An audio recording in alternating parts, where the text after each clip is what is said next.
One of the great dangers of our humanity is that when we enter into communication with each other, we do so from different perspectives, different backgrounds. We could say different filters even. Sometimes we say what we don't mean to say, and that can cause problems. But sometimes we don't hear what was said. Sometimes we're so busy thinking about what we're going to say that we miss what was said. Sometimes we hear what we want to hear. We don't want to hear what somebody else is saying because we don't agree with it. We don't hear what was said because we are filtering what we are about to hear through our own thought processes and circumstances and experiences. And that means that we really need to work as human beings at what we're trying to say so that we say it the very best way we can say it. And we really need to work to hear what others are saying to us. We need to actively engage in this process of communications.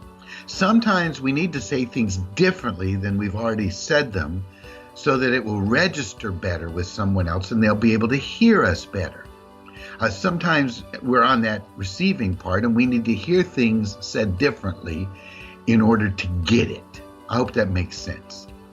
I believe that's true even when it comes to God's word. Now, don't get me wrong, God's word is absolutely perfect and nobody can add to it. But sometimes as a human being, it helps to hear it differently. Let me give you a case in point. It's Romans 6:14. It says this: sin will not be your master because you are not under law, but under grace. Let me say it again. Sin will not be your master. And the basis of that, the reason of that, because, he says, you are not under law, but under grace. Now I hear that, and I get it. But when I hear it stated another way, it helps me hear it even better. And when I hear it even better, then I'm able to appropriate it better. And so what I want to do is I want to make this same statement, but instead of stating it positively, I want to state it negatively. That's how it helped me to come to grips with it, and I hope it helps you. Listen to it if we said it negatively. If you are not under grace, sin will be your master. Did you hear that? If you're not under grace, sin is going to be your master. That really helped me, and I hoped it helped you. If we're not under grace, but instead if we're under something else, self-discipline, principles, my own striving, my own expectations, the expectations of others, or even the law of God, what's the end going to be? That sin will be my master. When I state it that way, it helps us understand that grace is the only way to avoid sin. The only way you and I can be truly free of having sin as our master is to be under an entirely new economy called grace. Living in an economy not of performing, but of receiving all that God is to all that we need in the very moment of faith.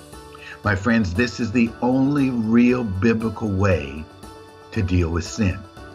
I have to point that out to you because very often the attack hurled against the people of grace is that we are light on sin. It's the exact opposite. The people of grace are the only ones who really understand how to deal with sin. And I hope you heard it with the eyes of your spirit being opened that can lead to your understanding. That attack that is leveled against the grace community is not correct.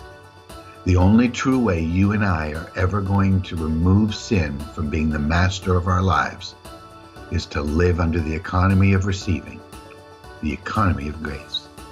I hope you heard what Father is saying and that you had no filters that hindered you from hearing, and that you'll begin to experience freedom from sin in a way that you never have before by fully diving into the economy of grace.